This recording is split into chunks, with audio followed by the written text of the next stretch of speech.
Dan hari ini kita akan belajar tentang the winning the next generation. Kita sebagai orang tua seringkali berpikir gini, kita hanya memberikan, mendidik, mengarahkan anak-anak kita. Cukup buat kita untuk membesarkan, memelihara anaknya dengan fasilitas yang luar biasa, bukan nggak boleh. Nggak apa-apa kalau memang itu kita punya dan kita mampu. Tapi yang paling penting buat pertanyaan kita ada gini, apakah setiap anak-anak kita bisa mengenal Tuhan lewat kehidupan orang tuanya? Itu yang menjadi kekuatan, itu yang menjadi dasar buat anak-anak kita. Dan gak hanya itu, apakah anak-anak kita bisa mengenal kehendak Tuhan lewat kehidupan orang tuanya? Di tengah tantangan dunia LGBT, judi online, pornografi yang memedsos yang membuat mereka jauh dari Tuhan, gak mengenal Tuhan, gak cukup orang tua hanya membawa mereka ke dalam gereja. Tapi mereka harus dimenangkan lewat kehidupan orang tuanya. Mereka bisa tahu dan kenal siapa Tuhan mereka. Apa kehendak Tuhan buat kehidupan mereka lewat kehidupan orang tuanya. Ya, Tuhan memperkenalkan kepada umatnya dengan dua sebutan. Yang pertama adalah God of Generation. Tuhan adalah Tuhan dari generasi ke generasi. Keluaran 3 ayat 15 berkata demikian, beginilah kukatakan kepada orang Israel, Tuhan Allah nenek moyangmu, Allah Abraham, Allah Ishak dan Allah Yakub telah mengutus aku kepadamu. Itulah namaku untuk selama-lamanya dan itulah sebutanku untuk turun-temurun. Saya percaya Tuhan generasi itu artinya Tuhan yang ada dalam kehidupan Abraham. Itu pula menjadi Tuhan yang ada dalam kehidupan Ishak. Dan itu pula Tuhan yang ada dalam kehidupan Yakub. Cerita tentang Tuhan, perjalanan iman, pengalaman rohani dalam kehidupan Abraham. Itu diturunkan dari generasi ke generasi. Itulah Allah generasi. Supaya setiap generasi mengenal siapa Tuhan yang ada dalam the next generation, dalam generasi selanjutnya. Yang kedua yang Tuhan katakan tentang sebutan Tuhan adalah God of Covenants. Tuhan yang mengadakan perjanjian dengan umatnya. Kejadian 17 ayat 7 berkata demikian. Aku akan mengadakan perjanjian antara kamu dan engkau serta keturunanmu turun-temurun menjadi perjanjian yang kekal supaya aku menjadi Allahmu dan Allah keturunanmu. Yang kedua Tuhan mau supaya kita mengenal Tuhan sebagai Allah perjanjian. Allah yang mengadakan perjanjian dari generasi ke generasi. Supaya ada kehendak Tuhan yang berkesinambungan. Berjalan dari satu generasi ke generasi yang berikutnya. Setiap generasi harus menceritakan tentang Tuhan. Dan perjanjiannya, kehendaknya, janjinya, kuasanya, kasihnya, kesetiaannya kepada generasi selanjutnya. Kita harus menceritakan apa yang telah Tuhan kerjakan lewat kehidupan kita buat generasi di bawah kita. Mazmur 145 ayat 4 mengatakan begini, biarlah setiap angkatan bercerita kepada anak-anak mereka tentang perbuatan-perbuatannya yang mulia. Kita harus menceritakan apa yang Tuhan kerjakan buat kehidupan kita. Agar anak-anak kita bisa menceritakan tentang Tuhan buat generasinya. Tapi iblis enggak seneng. Iblis serang dan iblis incar dan menghancurkan suatu generasi untuk memutuskan perjanjian Tuhan bagi generasi selanjutnya. Iblis enggak seneng generasi bisa menceritakan Tuhan. Makanya di 1 Petrus 5 ayat 8 mengatakan begini, sadarlah dan berjaga-jagalah lawanmu si iblis. Berjalan keliling sama seperti singa yang mengaum-ngaum dan mencari orang yang dapat telannya. Kehidupan kita harus berjaga-jaga lewat kebenaran firman Tuhan. Tuhan berdaulat atas kehidupan kita. Kita gak bisa seenak aja hidup. Iblis akan mencari celah untuk menghancurkan kita. Iblis akan terus mencari celah untuk menghancurkan generasi kita. Generasi di bawah kita. Agar generasi di bawah kita tidak bisa menceritakan apa yang telah Tuhan kerjakan lewat kehidupan kita dan generasi di bawah kita. Iblis serang dan iblis hancurkan semua. Nah, iblis menghancurkan dimulai dari pernikahan dan keluarga. Untuk menghancurkan sebuah generasi, iblis hancurkan pernikahan dan keluarga. Agar rencana Tuhan tidak berlanjut dalam generasi selanjutnya. Mazmur 11 ayat 3 berkata demikian, apabila dasar-dasar dihancurkan, apakah yang dapat dibuat oleh orang benar itu? Dasar-dasar di sini bicara tentang the morality dan the godly society. Ini bicara sebuah keluarga. Sebagai dasar kehidupan dari sebuah generasi itu berasal dari keluarga. Dan iblis hancurkan keluarga pernikahan di mana generasi itu dilahirkan dan dibesarkan. Ada beberapa data yang saya dapat. Yang pertama adalah bicara soal perceraian. Perceraian di Indonesia 2024 itu mencapai 26,7%. Dan angka ini sangat tinggi, 1 dari 4 pernikahan bercerai. Dan itu yang terdata. Dan apalagi KDRT itu mayoritas terjadi dialami oleh yang namanya perempuan. Siapa yang melakukan KDRT? Tentu seorang yang namanya suami, seorang yang namanya ayah. Kemudian kasus kekerasan terjadi terbanyak itu di dalam rumah. Rumah yang menjadi tempat yang harusnya menjadi tempat yang aman, itu diubah menjadi tempat neraka, menjadi tempat trauma, di mana anak-anak tidak mengalami kasih. Yang ada adalah kekerasan. Sehingga kasus bunuh diri itu terjadi dimulai dari anak remaja. Hari ini kasus bunuh diri bukan di orang tua, di anak remaja. Dan ada banyak hal yang iblis coba susupi melalui banyak hal. Yang salah satunya adalah LGBT. Bicara soal bagaimana mereka masuk melalui film-film, melalui animasi-animasi. Kalau kita mengenal gender identitas ada 2, pria dan wanita. LGBT menawarkan ada 72 identitas gender. Sehingga membuat generasi ini kebingungan. Mereka mengalami serangan demi serangan bertubi-tubi. Ramai lagi bicara soal grup fantasi sedarah. Anggotanya ada 60.000 di Facebook. Grup ini sudah ditutup oleh pemerintah, tapi mereka terus berganti nama. Grup ini adalah menceritakan bagaimana pengalaman orang-orang yang mengalami hubungan seks sedarah. Antara mungkin ayah dengan anak, antara keponakan, paman, dengan semua. Dan mereka saling cerita, saling share apa yang mereka alamin. Fakta tentang pesta gay, 56 di Jakarta Selatan. Dan baru-baru kemarin di Puncak 75 orang ditangkap dengan mengatasnamakan family gathering. Mereka berkumpul, para gay. Mereka siapa? Mereka mungkin ada orang-orang yang sudah menikah. Ada orang yang punya istri, punya anak. Tapi mereka melakukan hubungan seperti itu. Dan ini merusak gambaran generasi tentang yang namanya seorang ayah, seorang suami, pernikahan. Dan data lagi, anak-anak remaja usia 16-17 tahun, 60% mereka sudah melakukan hubungan seks sebelum menikah. Ini terjadi di Indonesia Bapak Ibu, bukan di luar sana. Dan hari-hari ini peperangan di generasi kita lagi nih. Anak-anak kehilangan identitas diri. Mereka tidak tahu siapa dirinya. Mereka tidak kenal siapa dirinya. Karena mereka tidak mendapatkan identitas dari seorang ayah. Mereka bingung siapa mereka dirinya. Mereka gak punya tahu tujuan hidupnya. Tadi LGBT, mereka banyak dilecehkan, pembulian dimulai di sekolah, tetapi sebenarnya mulai dari rumah. Karena mereka tidak aman di dalam rumah. Bagaimana anak-anak sekarang broken home karena lihat keluarganya pecah, perang dingin di mana-mana di keluarganya, keributan, bahkan perceraian terjadi. Dan anak-anak sekarang lebih dikuasai oleh medsos, pornografi, game yang kecanduan game membuat mereka gak bisa mengenal Tuhan dan mencari Tuhan. Bahkan hari-hari ini, para generasi hari ini sangat merendahkan namanya keperawanan dan keperjakaan.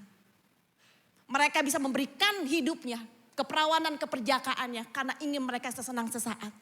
Keinginan untuk bunuh diri, mereka alkohol dan juga mereka mengidolakan yang bukan dari Tuhan, sesuatu yang bukan dari Tuhan. Bahkan mereka juga mungkin judi online. Banyak pasangan hari ini tidak mau terikat dengan perjanjian pernikahan, gak mau punya anak. Hari-hari banyak terjadi. Bahkan BPJS, budget pas-pasan jiwa sosialita. Budget pas-pasan jiwa sosialita membuat mereka akhirnya jadi memecah kecanduan di dalam pinjaman online. Karena mereka gak punya identitas mereka. Karena mereka gak tahu siapa diri mereka. Nah, pagi ini kita mau belajar bagaimana kita mau memenangkan the next generation dalam kehidupan kita. Yang pertama adalah ini, show them the fathers. Tunjukkan sosok ayah. Tuhan sebagai Bapa, itulah kebutuhan daripada generasi ini. Kalau kita lihat dalam Yohanes 14 ayat yang ke-7 dan sampai 9 berkata demikian. Sekiranya kamu mengenal aku, pasti kamu juga mengenal Bapakku. Sekarang ini kamu telah mengenal dia dan kamu telah melihat dia. Yesus berkata kepada Filipus, kalau engkau melihat aku, kamu pasti melihat Bapa. Tapi kata Filipus kepada Yesus, Tuhan, tunjukkanlah Bapa itu kepada kami. Itu sudah cukup bagi kami. Ternyata ada sebuah gap, ada halangan di mana Filipus nggak bisa melihat Bapa dalam diri Yesus. Kata Yesus kepadanya, telah sekian lama aku bersama-sama kamu Filipus, namun engkau tidak mengenal aku. Barang siapa telah melihat aku, ia telah melihat Bapa. Bagaimana engkau berkata, tunjukkanlah Bapa itu kepada kami. Ternyata ada kolerasi antara pengenalan kita dengan Tuhan sebagai Bapa dan pengalaman kita dengan yang namanya ayah yang ada di dalam rumah. Kenapa? Karena banyak generasi terluka oleh yang namanya figur seorang ayah. Kalau kita katakan, oh Tuhan itu Bapa yang baik loh. Generasi bilang, baik dari mana? Saya melihat papa saya di rumah, sangat jahat. Dia tidak ada dalam kehidupanku. Kalau dibilang Bapa itu penuh kasih, nggak ada. Bapa di rumah itu nggak penuh kasih, mereka melukai saya. Kalau kita bilang Bapa itu setia, setia dari mana? Bapa di rumah nggak setia, dia punya selingkuhan. Kalau dibilang Bapa itu mengampuni, nggak. Bapa nggak mengampuni, dia membenci, dia melukai. Bapa itu Bapa yang memelihara. Tapi dibilang enggak, Bapa di rumah mengabaikan. Itulah yang terjadi. Sehingga generasi ini sulit untuk melihat Tuhan sebagai Bapa. Karena ada luka yang terjadi oleh yang namanya figur yang ada dalam rumah. Orang tua seharusnya bagi seorang anak adalah sosok gambaran Tuhan dalam kehidupan mereka. Sosok Tuhan yang nyata, yang bisa mereka lihat itu dari orang tuanya. Dari papa dan mama. Tapi banyak generasi terluka. Bisa oleh mamahnya juga. Sehingga mereka tidak bisa melihat Tuhan dalam kehidupan kita sebagai orang tua. Bagaimana kita bisa belajar untuk menyalurkan kasih Bapa? Pertama adalah orang tua harus mengampuni masa lalu mereka dengan ayah mereka. Kita dilahirkan tentu enggak semua punya ayah yang sempurna. Ayah yang mungkin melukai, ayah yang tidak ideal, ayah yang tidak seharusnya. Kita terluka.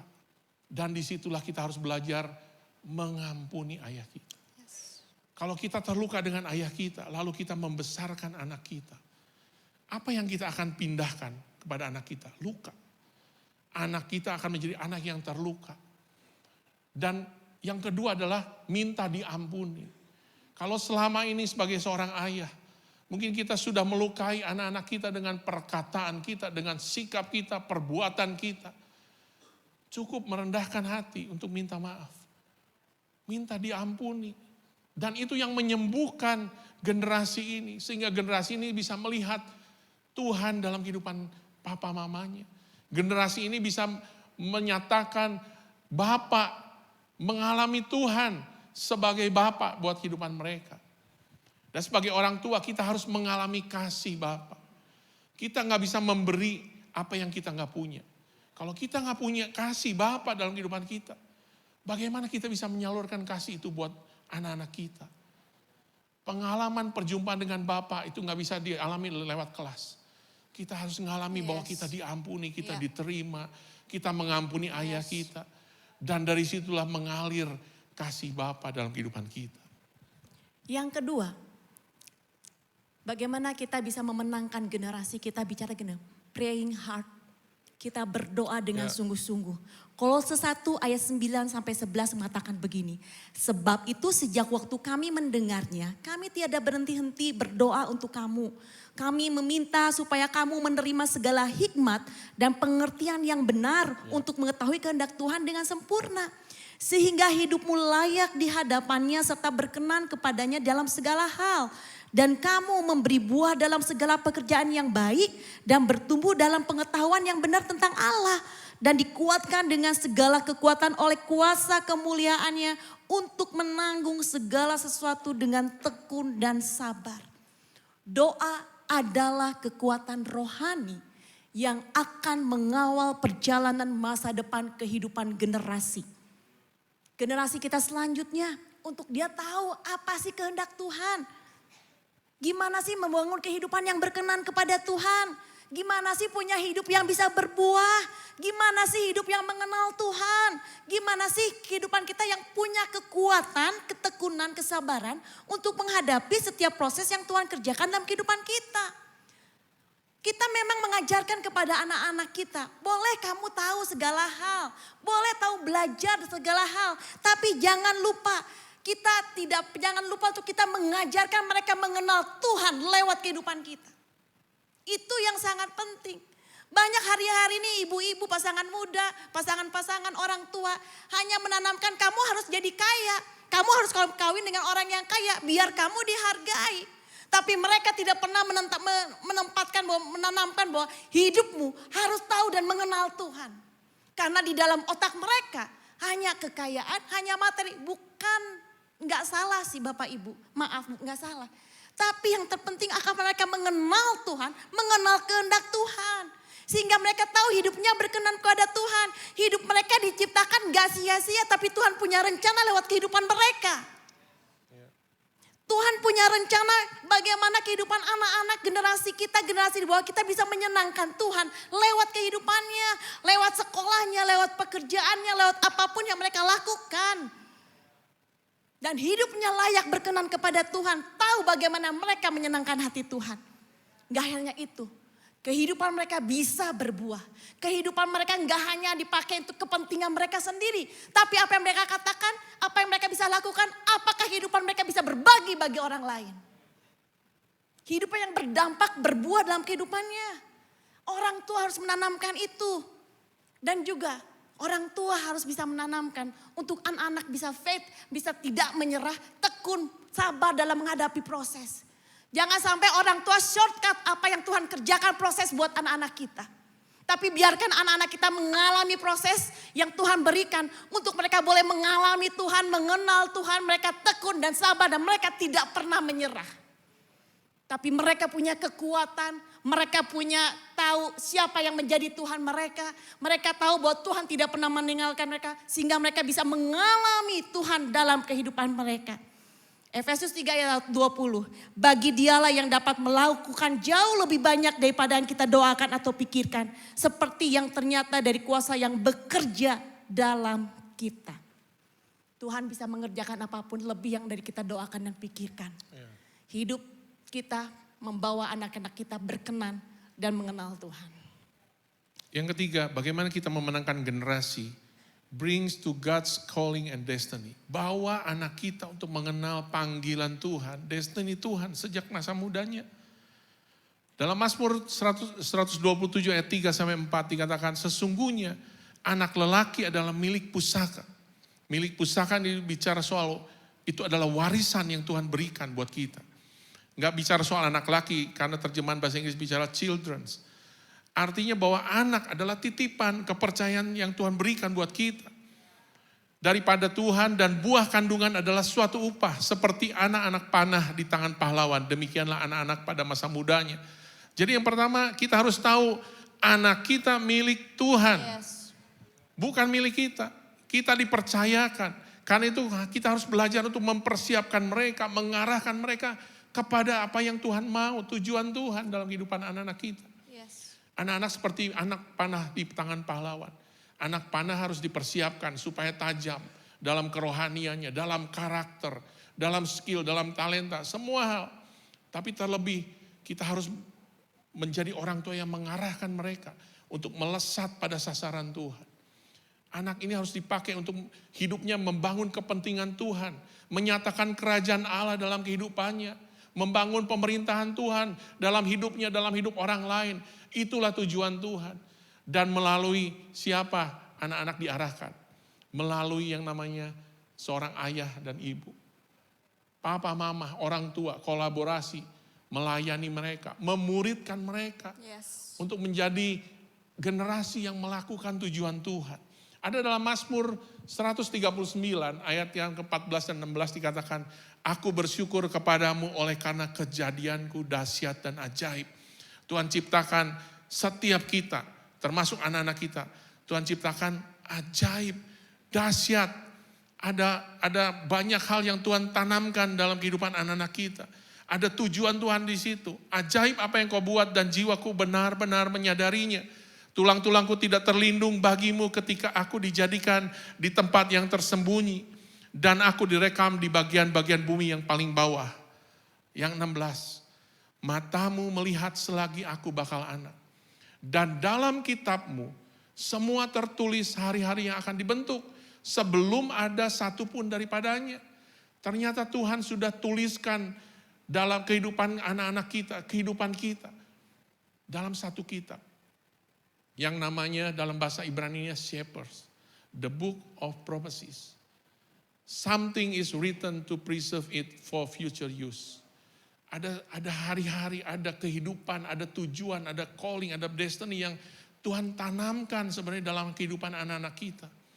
Karena itu penting sekali setiap anak untuk dibawa mengerti panggilannya. Yes. Bukan untuk menjawab yang menjadi keinginan kita. Bukan untuk memenuhi ambisi kita. Mungkin kita sebagai orang tua kita tidak mencapai prestasi, tidak mencapai sesuatu hal yang diinginkan. Dan kita tanamkan itu ke anak kita. Kita ganti supaya anak kita melakukan apa yang kita inginkan. Tugas kita hanya mengarahkan, mengawal kehidupan anak-anak kita untuk menemukan panggilan dan destiny Tuhan. Saudara, 20-30 tahun ke depan, anak kita nggak tahu. Tuhan akan bawa kehidupan mereka sesuai dengan panggilannya Tuhan. Dan biarkan kita, orang tua, mengawal mereka. Mengarahkan kehidupan mereka. Sehingga keberhasilan orang tua, itu adalah ketika hidup anak kita mengerjakan kehendak Tuhan. Sejak masa mudanya. Dan bukan hanya di masa mudanya, sampai akhir hidupnya. Dia mengerjakan kehendak Tuhan buat generasinya dan buat the next generation. Dan itulah keinginan hati Tuhan buat anak-anak. Dan kita sebagai orang tua hanya alat, hanya kepercayaan yang Tuhan titipkan dalam kehidupan anak-anak mereka. Makanya penting orang tua untuk membawa anak-anaknya hidupnya dituntun oleh Roh Kudus. Sehingga mereka tahu panggilan dan calling mereka, tujuan hidup mereka. Yang keempat, give legacy role model of faith. Seorang orang tua itu yang memberikan teladan lewat kehidupannya. 1 Yohanes 1 ayat 1 mengatakan gini, apa yang telah ada sejak semula, yang telah kami dengar, yang telah kami lihat dengan mata kami, yang telah kami saksikan dan yang telah kami raba dengan tangan kami. Tentang firman hidup, itulah yang kami tuliskan kepadamu. Iman bukan hanya diperdengarkan buat anak-anak kita. Tapi kehidupan iman kita sebagai orang tua dipertontonkan buat anak-anak kita. Anak-anak kita bisa melihat teladanan iman dari orang tuanya. Mereka bisa menyaksikan dan bisa merasakan iman yang dalam hidup dalam orang tuanya. Children see, children do. Anak tidak selalu mendengarkan kita. Kadang kita bete kalau anak-anak tidak mendengarkan kita. Tapi anak-anak itu peniru yang ulung. Peniru, kita tidak pernah mengajarkan, tapi anak-anak melihat apa yang kita lakukan, apa yang kita katakan, apa yang kita kerjakan. Impartasi kehidupan itu paling kuat untuk memindahkan segala hal di dalam kehidupan adalah melalui keteladanan. Keteladanan itu sebuah perkataan yang diubahkan lewat tindakan kita. Sehingga kehidupan kita menjadi role model buat anak-anak kita. Ya, memang kita nggak sempurna, ada gagalnya, tapi tangan Tuhan tidak pernah meninggalkan kita. Saat kita gagal, Tuhan akan mengangkat kita. Tujuannya role model lagi untuk kita bisa memberi dampak yang kuat buat anak-anak kita. Untuk anak-anak kita bisa mengubah hidupnya karena ada Tuhan dalam kehidupannya. Warisan kehidupan iman adalah prinsip dan nilai kebenaran firman Tuhan yang ada dalam hidup kita. Yang dipindahkan ke dalam hidup anak-anak kita lewat apa? Keteladanan, perkataan, tindakan, tingkah laku kita, sikap dan perbuatan kita. Seringkali kita bilang gini kepada anak kita, kamu jangan merokok, tapi kita sendiri merokok. Kita jangan nonton porno, tapi kita pun nonton porno. Tapi Tuhan mau kita menjadi orang tua memberikan teladan prinsip dan kebenaran firman Tuhan. Itu adalah warisan yang terbesar yang kita bisa berikan buat anak-anak kita. Untuk bisa memenangkan generasi anak-anak kita. Tinggal adalah respon dari kita. Mau gak kita mengambil alih ini, mengambil bagian tanggung jawab untuk kita memuridkan anak-anak kita menjadi teladan buat anak-anak kita. Saya akan tutup dengan sebuah kisah, yaitu tugu peringatan Absalom. 2 Samuel 18 ayat 18 diceritakan ada seorang yang namanya Absalom. Sewaktu hidupnya Absalom telah mendirikan bagi dirinya sendiri tugu yang sekarang ada di lembah raja.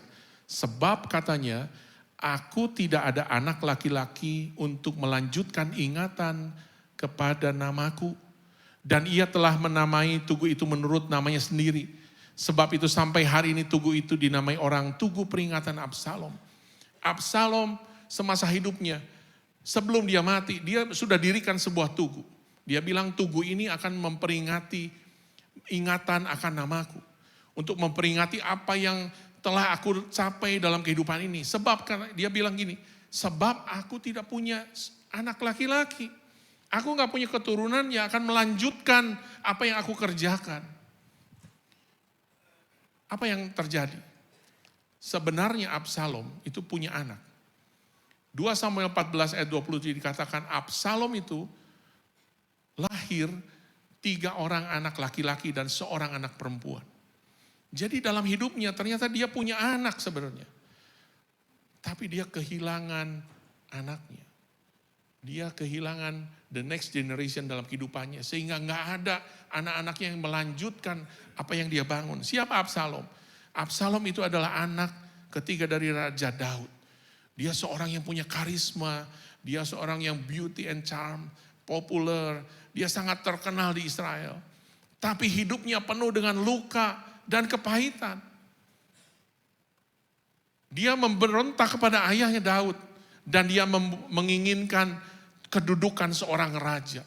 Dia mau bunuh papanya Daud. Absalom adalah seorang ayah yang sangat tragis. Kehilangan anak-anak mereka. Karena mereka, anak-anaknya menjadi korban dari seorang ayah yang terluka. Sehingga anaknya itu tidak mewarisi perjalanan iman, cerita tentang Tuhan yang Tuhan kerjakan dari generasi kakeknya Daud. Terputus. Mereka kehilangan apa yang Tuhan kerjakan dalam kehidupan Daud. Berapa banyak kita yang hari-hari ini kita punya generasi, the next generation. Tapi kita kehilangan mereka. Memenangkan generasi adalah tugas dan tanggung jawab yang Tuhan berikan kepada kita agar cerita tentang Tuhan dan perjanjiannya dilanjutkan dari generasi ke generasi. Enggak terputus sama kita, kita lanjutkan. Di akhir apa yang saya mau sharing, saya mau undang 2 anak saya untuk dia boleh share sesuatu. Apa yang Tuhan kerjakan dalam kehidupan mereka, pengalaman mereka dengan Tuhan. Di tengah-tengah mereka dibesarkan oleh kami sebagai keluarga orang tua yang mungkin gak ideal buat mereka. Boleh share? Ya, jadi dari dulu memang udah lahir di keluarga Kristen yang mama papa dari dulu juga udah pelayanan, sering banget sampai tiap hari, tiap minggu gitu sering banget ditinggal di rumah. Tapi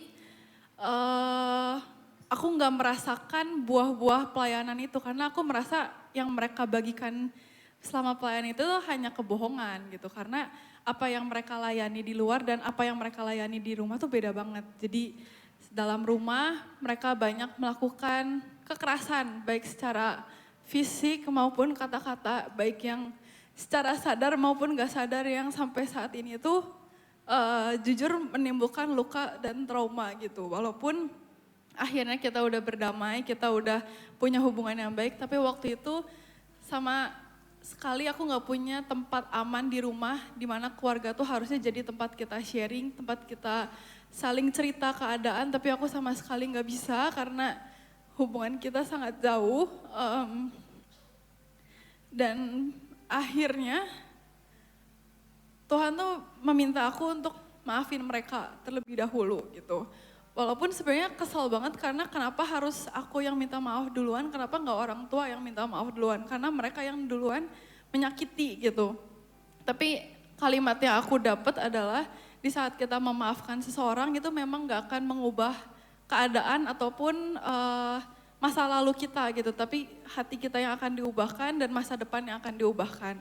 Ya walaupun saat itu aku sangat meragukan si kalimat itu, tapi akhirnya setelah berjalan beberapa tahun, mama papa tuh akhirnya meminta maaf ke aku. Dan aku merasa, wow, butuh bertahun-tahun bahkan belasan tahun akhirnya bisa punya keluarga yang hangat gitu. Walaupun masih tetap proses, keadaannya nggak 180 derajat berbeda. Cuman sampai sekarang aku bisa melayani di sini, baik di gereja maupun di pekerjaan itu, aku bisa melihat mulainya dari mereka mau meminta maaf duluan ke aku. Kayaknya kalau mereka nggak meminta maaf, kayaknya aku nggak akan ada di sini sih. Dan mereka udah banyak memberikan keteladanan baik dalam pekerjaan dan pelayanan juga gitu. Yes, thank you. Ya, ya. Ya, sama sih dari kecil, papa sama mama tuh benar-benar sibuk banget. Kayak aku sama Cici sering banget ditinggalin di rumah gitu sampai malam. Mereka ngapain ya? Mereka pelayanan gitu. Kayak, wah hebat banget ya mereka pelayanan di luar gitu. Saking mama papa terlalu fokus pelayanan, aku dan Cici itu merasa telantarkan gitu. Karena aku sama Cici itu nggak bisa merasakan apa yang harusnya bapak itu beri kepada anak-anaknya. Dan itu membuat pribadi aku tuh menjadi tertutup kepada papa sama mama. Seiring berjalannya waktu kita mengalami ya pemulihan, tapi nggak sampai di situ aja. Semua keadaan nggak langsung berubah jadi baik-baik aja. Kita masih ada butuh proses, dan papa mama juga masih banyak memberi teladan dalam pelayanan.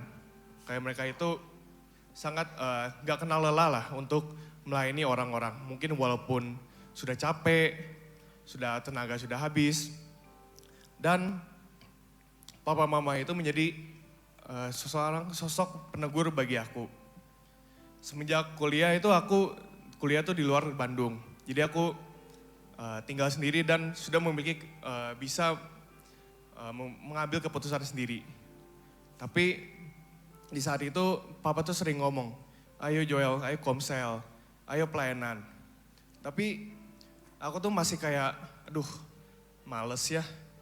Kayak buat apa sih pelayanan, buat apa sih komsel. Sampai di satu titik papa mama itu menegur aku. Kayak, ayo Joel pelayanan. Karena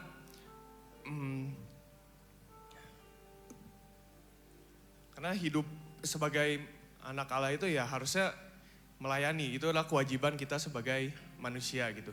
Dan juga papa ngomong kayak melayani itu nggak perlu nunggu kita hebat. Yang penting itu kita ada kemauan untuk melayani terlebih dahulu. Dan kata-kata itu yang bikin aku tuh bisa sampai berada di titik ini. Dan aku bisa gini juga karena melihat keteladanan papa mama gitu. Bagaimana mereka mendedikasikan hidupnya untuk orang lain. Dan juga mengajar bahwa kita hidup tuh bukan melulu tentang apa yang kita mau dan apa yang kita pengen. Tetapi tentang bagaimana kita itu harus berkorban untuk orang lain. Dan ya terakhir, papa sama mama juga selalu ngingetin bahwa hubungan dengan Tuhan itu jangan karena ada maunya, jangan karena ada berkatnya. Karena hubungan dengan Tuhan itu bukan transaksional. Hubungan dengan Tuhan itu pribadi dan itulah yang membuat aku juga memiliki pengalaman pribadi dengan Tuhan karena ya melihat teladan papa mama. Udah. Saya percaya kami bukan yang sempurna dalam mendidik anak, banyak kekurangan. Dan seperti cerita mereka, kami hampir kehilangan anak-anak kami. Dalam 7 tahun pernikahan mengalami banyak luka dalam kehidupan kami sebagai suami istri. Dan disitulah mereka menjadi korban. Dan proses pemulihan pun gak langsung seketika, itu perlu waktu. Dan itu membuat kita banyak banyak jatuh dan hampir kehilangan mereka. Tapi Tuhan kasih kesempatan yang kedua. Tuhan kasih. Saya ingat karena kita kehilangan golden age dengan anak-anak. Yang saya lakukan adalah yang kedua tadi, praying hard. Berdoa buat mereka, tumpang tangan buat mereka. Tunjukkan sosok ayah dalam kehidupan saya yang mungkin sebagai seorang ayah yang gak sempurna. Tapi itu terus dilakukan proses demi proses. Mengarahkan mereka pada panggilan. Dan sampai akhirnya hanya kehidupan kita lah yang menjadi teladan. Berbicara kuat buat mereka. Mungkin omongan kita terbatas. Tapi kehidupan kita adalah teladan yang bisa dilihat oleh mereka sebagai anak-anak. Pagi hari ini yuk kita datang sama Tuhan. Saya gak tahu apa yang dialami oleh Bapak Ibu semua dalam keluarga. Tapi Tuhan ingatkan, seberapapun engkau mengalami kegagalan dalam pernikahan, keluarga, dengan hubungan dengan anak. Ingatlah Tuhan selalu memberikan the second chance, kesempatan yang kedua. Siang hari ini datang sama Tuhan dan bilang, Tuhan, aku mau bawa keluargaku. Aku mau bawa anak-anakku Tuhan. Untuk kembali kepada apa yang Tuhan inginkan. Aku mau menjadi seorang orang tua, ayah, seorang ibu, papa, mama yang menceritakan apa yang jadi kehendak Tuhan. Kebaikan Tuhan, pengalaman, iman, perjalanan dengan Tuhan buat anak-anak. Datang sama Tuhan, kita naikkan satu pujian. Ku membawa hatiku, hanya Engkau di hidupku, Yesusku, Kau terindah, selamanya ku menyembahmu. Ku membawa hidupku, inilah persembahanku. Yesus yang terindah, selamanya ku menyembahmu. Saya undang setiap kita bangkit berdiri, kita naikkan pujian. Ku membawa hatiku, hanya Engkau di hidupku. Yes, inilah hati kami Tuhan. Kau terindah, selamanya ku menyembahmu. Kami bawa hidup kami Tuhan, untuk kami mempersembahkan hidup kami yang terbaik buat-Mu Tuhan. Yes God.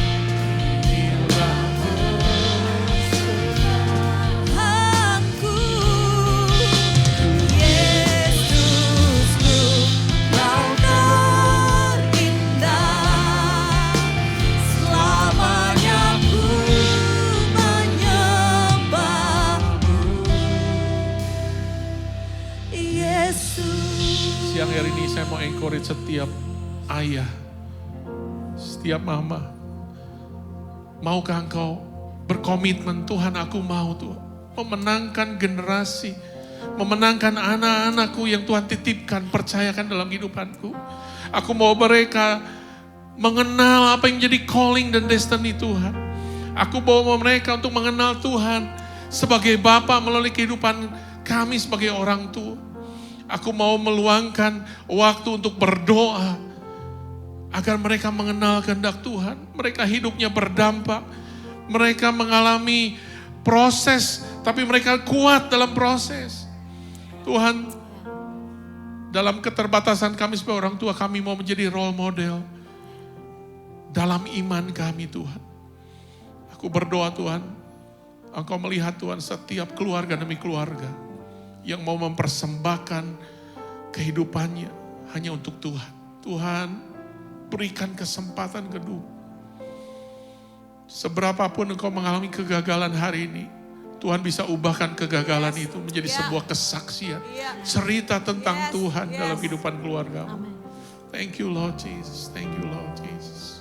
Dan di sini aku mau mewakili setiap anak-anak yang ada di sini Tuhan, supaya kami sebagai anak-anak dari mama papa, dari orang tua kami Tuhan, kami punya hati yang terus mau dibentuk, yang mau terus hormat dan taat kepada orang tua Tuhan. Walaupun kami harus meminta maaf duluan, harus mengampuni mereka duluan Tuhan, tapi biarkan apapun yang kami lakukan itu semua berasal dari Engkau, hanya untuk Engkau dan melakukan pekerjaan-Mu dalam kehidupan kami Tuhan. Biarkan kami sebagai anak-anak ini Tuhan, bisa terus melakukan pekerjaan Engkau Tuhan selama kami hidup Tuhan, supaya kami terus bisa menghasilkan buah Tuhan yang dirasakan gak cuma untuk diri kami sendiri Tuhan, tapi untuk orang tua, keluarga, dan bahkan teman-teman kami Tuhan, supaya mereka bisa terus makin mengenal dan mengalami Engkau lebih lagi Tuhan. Berikan kami kuasa, berikan kami kemampuan Tuhan untuk melakukan semua ini Tuhan, karena kami tahu Tuhan, kami gak mampu tanpa Engkau Tuhan. Terima kasih Tuhan. Kami tahu hidup kami Tuhan ciptakan gak hanya sembarangan Tuhan.